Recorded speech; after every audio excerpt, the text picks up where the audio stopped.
kwento mo sa akin noon, Diana. About Natasha. Tama lahat yun. Tama ka, hindi ko pa nga nakakalimutan si Natasha. Pero sinabi mo sa akin na mahal mo ako. Kaya na mahal kita. But I also love Natasha. Kaya please, patawarin mo ako. I just made the hardest decision of my life. I just broke up with Diana. Kailangan ko muna magbakasyon. She had to get away from everything. I really hope you find the answers there, Josh. This is not a coincidence. Kung kailan malapit na natin mapadismiss ang kaso ng sexual harassment, saka naman biglang susulpot ito. Anong ibig mo sabihin, Don Romualdo? Somebody's out to destroy my reputation. This is a demolition job. It's got to be Lala and Inigo Salcedo. Lumayos kayo sa pamamahay ko. Lydia, kung may malasakit ka para kay Natasha, ibabalik mo siya sa amin. Mas magiging maganda ang kinabukasan ng anak mo kung nasa amin siya. Gusto mo magaya siya sa'yo na walang narating. Sakaling magbago ang isip mo, tawagan mo ako, ha? Oh, please, Mama, let's go. Let's get out of this place before we get an infectious disease from this godforsaken place.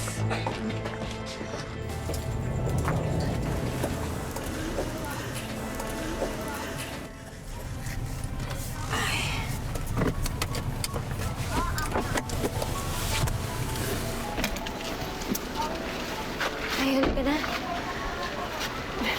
Makagalit na yun dahil ang tagal natin.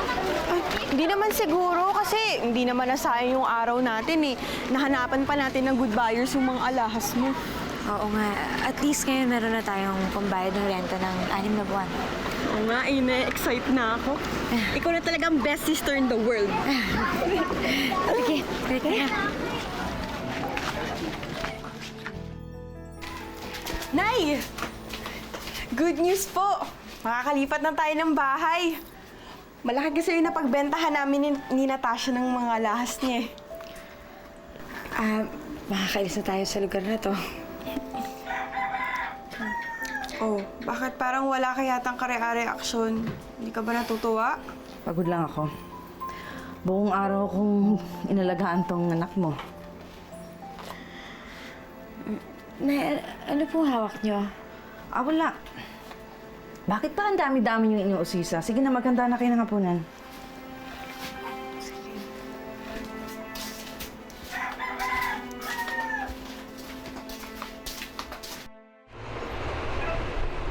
Let me get this straight, Don Romualdo. Matagal mo nang alam na buntis si Shara. That's right, attorney. More than a week ago, kinausap ako ni Shara. Ipinagtapat niya sa akin ang kondisyon niya. She's 2 months pregnant. Nagsabi si Shara kay Romualdo dahil takot siyang mademanda ng legacy. Nakalagay sa kontrata na bawal siyang magbuntis. And because of Romualdo's kindness, he waived the contract and freed her from any liability. Ngayon, pumayag na si Shara na magpa-interview sa press para malinis ang pangalan ni Romualdo. Nakausap na rin niya yung boyfriend niya at willing na rin na lumantad kung kailan kailangan. Are we all set? We're doing our best, sir. Diana, hindi tayo pwede pumalpak dito. Mahalagang-mahalaga itong meeting na ito para sa akin.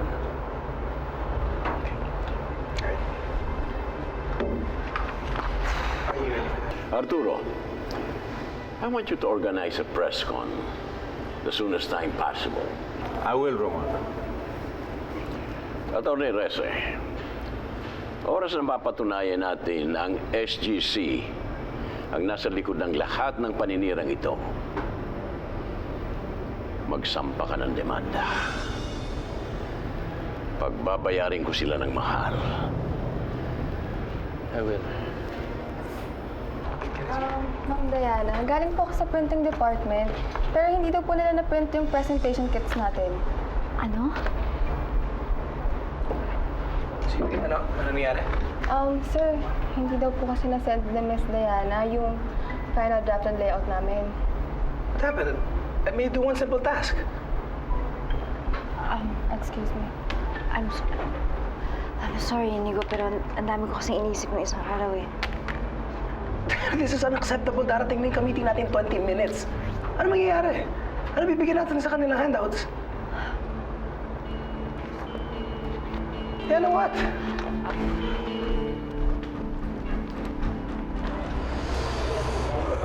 So ano pare, ikaw na bahala dito. I've got big shoes to fill. I hope I measure up. I'm sure you can do it, man. Kayang-kaya mo yan. Ikaw pa. Tiwala naman ako sa'yo eh.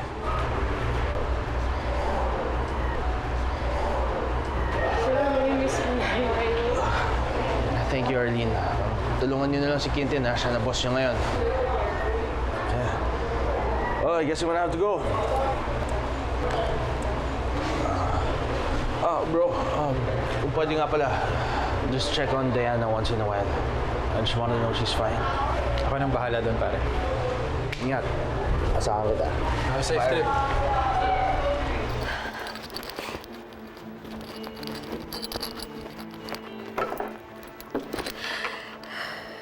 I'm so sorry for hurting you. Kailangan ko muna lumayo ngayon. Kailangan ko malaman kung sino mas matimbang para sa akin. Pero pinagkatiwalaan kita. Anak, sana na mahal mo ako. I'm sorry, Diana.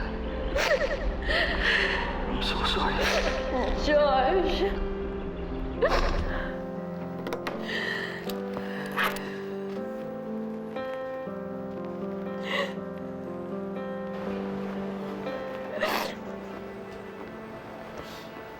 Diana?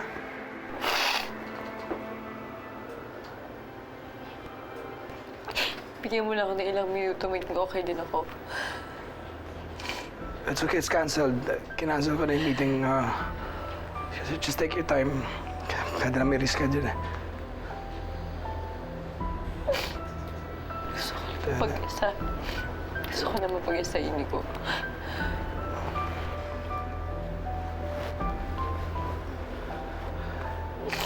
Diana, you know, it really isn't worth it.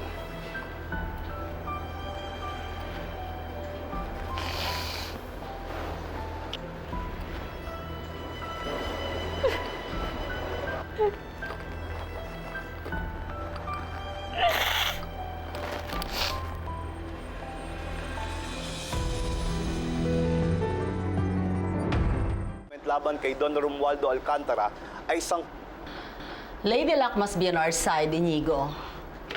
Sunod-sunod na blows na natatanggap ni Romualdo. And the funny thing is, you don't even have to do anything. Sino nga kaya may pakana ng demolition job against Don Romualdo, no? I wish I knew. So at least I could congratulate him or her. Dahil may nagagawa silang magaling. Whereas you, my son, what happened to your plans? What I mean is, what happened to using Diana in your grand scheme versus the Alcantaras? I don't see any point in using Diana anymore. She's a part of SGC and she's done more than we ever expected from her. Besides, naunahan na rin natin legacy, di ba? Hindi ba parang nakagandong na rin tayo sa mga Alcantara? Huwag ka masyadong magpakakampante, Inigo. Competition changes every minute. Who knows? Baka bukas, sila naman ang number one. We'll never know. I agree. Well, if you ask me, I think we should take advantage of the controversies na kinasasangkutan ni Don Romualdo ngayon. What do you have in mind, Franco? We could use the issues to propagate the black propaganda against Legacy. I really disagree. Can we just play fair? We've been faring fine naman, di ba? Hindi naman natin sinisiraan yung kalaban natin, pero okay naman ang SGC. I like the idea. Franco, you take charge. You're the man. Yes, ma'am.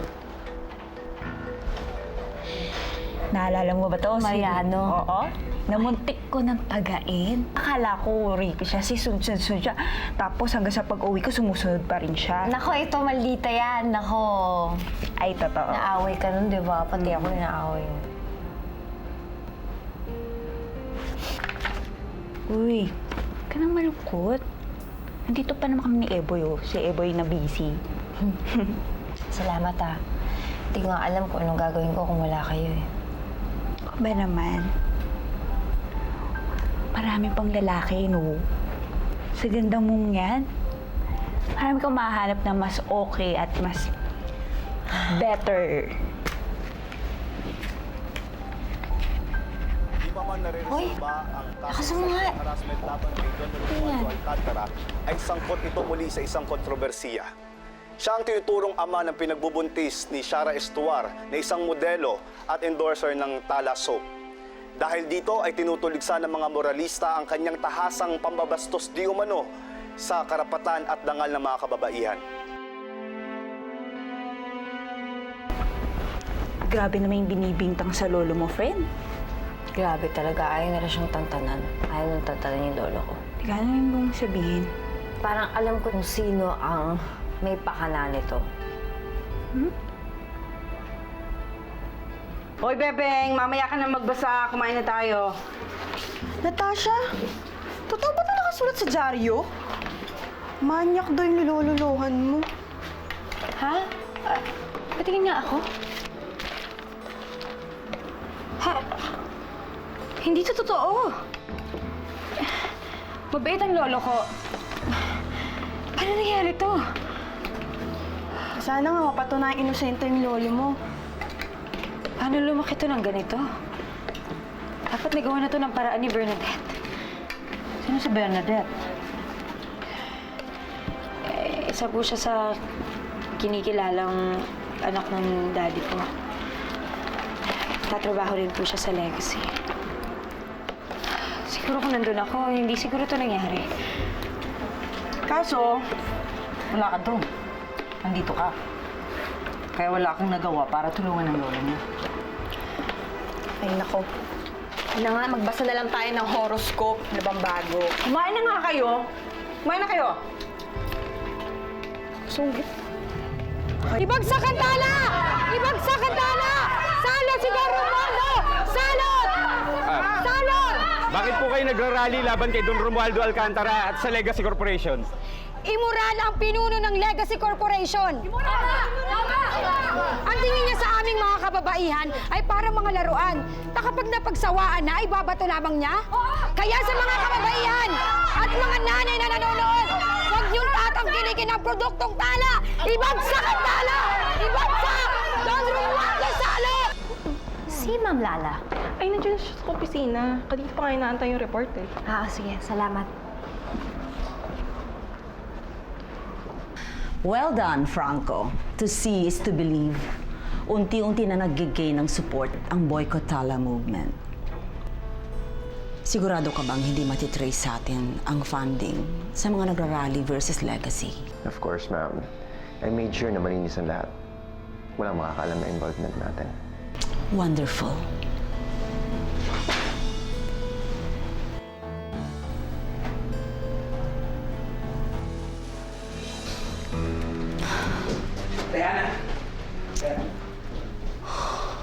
Nay, mag-impake na po kayo.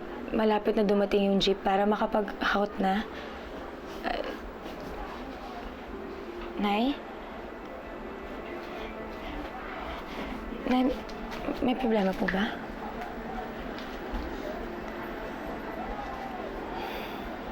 Hindi na kami alis dito. Bakit po? Akala ko maayos na po ang lahat. Kung yung renta lang po yung iniisip nyo, nabayaran ko na po yun, pang-6 na buwan. Hindi yun ang dahilan, Natasha. Ano po yung dahilan? Anak, magpapaiwan kami ni Bebeng dito sa squatters area. Pero gusto ko, bumalik ka na dun sa pamilyang umupon sa'yo. Diana, mali iniisip mo eh. Narinig ko na, Inigo. Tama ako, ikaw yung naninira sa lolo ko. Pakinggan mo muna ako mag-explain. Ayoko nang pakinggan pa ko nang sasabihin mo. Hindi ko akalain na ibababa mo ang sarili mo para manira ng ibang tao para lang makaangat ka. Diana, hindi mo alam kung ano sinasabi mo. Wala akong kinalaman doon. Maniwala ka sa akin. Ang akala ko may konting kabahitan ng loob ng puso mo pero nagkamali ako. Ngayon lumabas ng tunay mong kulay. At nagsisisi ako naging kaibigan pa kita.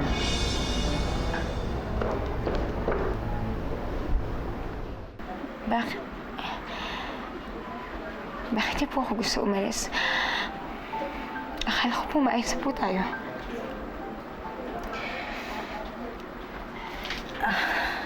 Dahil hindi ka nababagay dito. Hindi mo ba nakikita? Tingnan mo sarili mo. Matalino ka. Maganda. Sosyal. Tingnan mo ako. Tingnan mo si Bebeng. Ibang iba kami sa'yo. Pero kayo po yung pamilya ko eh. Anak, salamat at tinanggap mo kami. Salamat at kahit pinamigay kita ng bata ka pa, pinatawad mo pa rin ako. Marami akong taon na kailangang bawiin para maging karapat-dapat na ina sa'yo. Pero siguro ang pinakamagandang bawi na magagawa ko ay ang palayain ka para magkaroon ka ng isang magandang kinabukasan. Dahil kahit papano masasabi ko sa sarili ko na nagkaroon ako ng isang anak na nakaalpas sa kahirapan. Hindi ako naging isang mabuting tao. Marami akong naging kasalanan sa mundo. Marami akong pagkakamali. Pero meron akong isang ginawang tama. At yun ang ipamigay ka. Kahit yun man lang, anak. Kahit papano masasabi ko na meron akong isang anak na naging matagumpay. Nakaramdam ng ginhawa. Kahit papano meron akong isang matinong ginawa bilang ina. Kaya, hayaan mong ipagtabuyan kita. Kahit sakit. Dahil yun ang tama. Kaya, ibalato mo na ito sa akin. Umuwi ka na sa inyo. Umuwi ka na.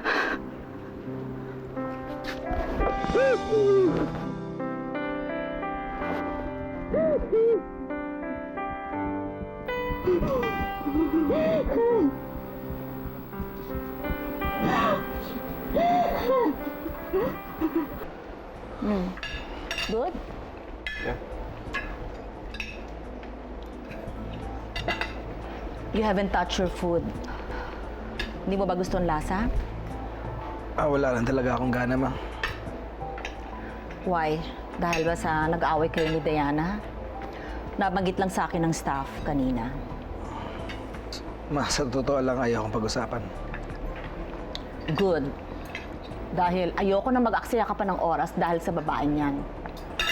Unahin mo na lang yung responsibilities mo sa company bago yung mga kalokohan mo. Hindi ko naman napapabayaan ang trabaho ko, ma.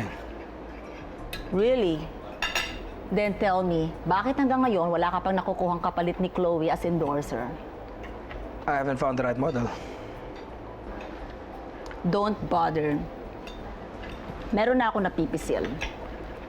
Si Miss Carla Abellana. The actress? Yes. She's wholesome, charming, and friendly.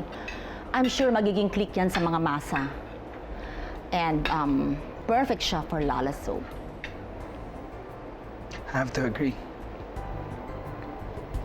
I'll set up a meeting with her right away. Great. Thank you all for coming. As you all know, my name has been dragged to a lot of controversies these past few weeks. Lahat po ng mga isyong lumalabas ay bahagi ng isang well-orchestrated demolition job na ang tanging pakay ay sirain ang malinis kong pangalan at ng Legacy Corporation. Kaya kung sino man ang nasa likod ng malisyosong paninirang ito, hinahamon ko siya o sila na lumantad at huwag magtago lungga na parang mga galising daga na tinutugis ng pusa. At lumaban ng parehas. Dahil sinisiguro ko sa kanila na ni sa panaginip nila ay hindi nila mapapabagsak ang legacy at hindi nila masisira si Romualdo Alcantara.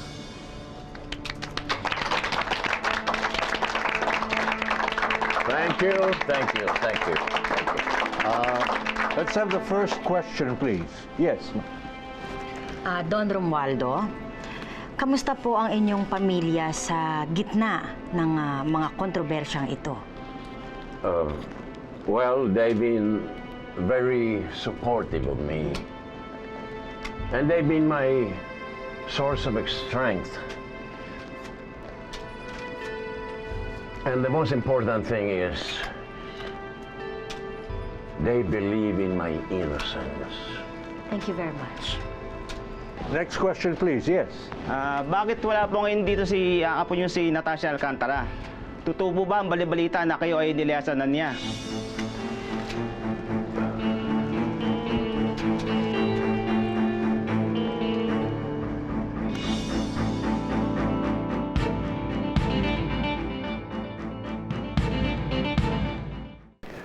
Wala pong katotohanan yan. Ang totoo po, ang aking apo ay nasa ibang bansa at inasikaso niya ang kanyang nalalapit na kasal. One more question, please. Yun nga daw po ang itinuturong dahilan ng paglayas ni Natasha para makaiwas sa nalalapit niyang kasal. It's true. Yes, I had cold feet. After all, marriage isn't an easy decision. But now, you see, I'm back, and tuloy na ang kasal. Okay. Natasha, you really know how to make a grand entrance. Welcome back, Natasha. I missed you so much. I miss you too.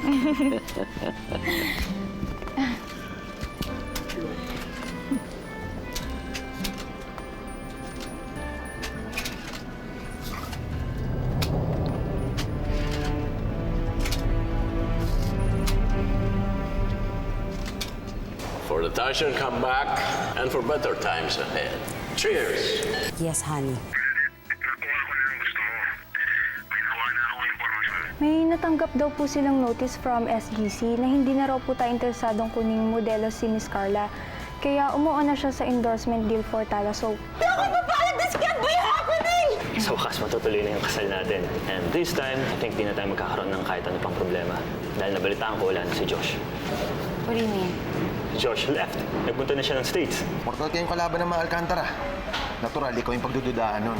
Hindi sa atin nanggaling yung balita na si Don Romualdo yung ama na dinadalang bata ni Shara. I really wonder who's behind the smear campaign against Don Romualdo.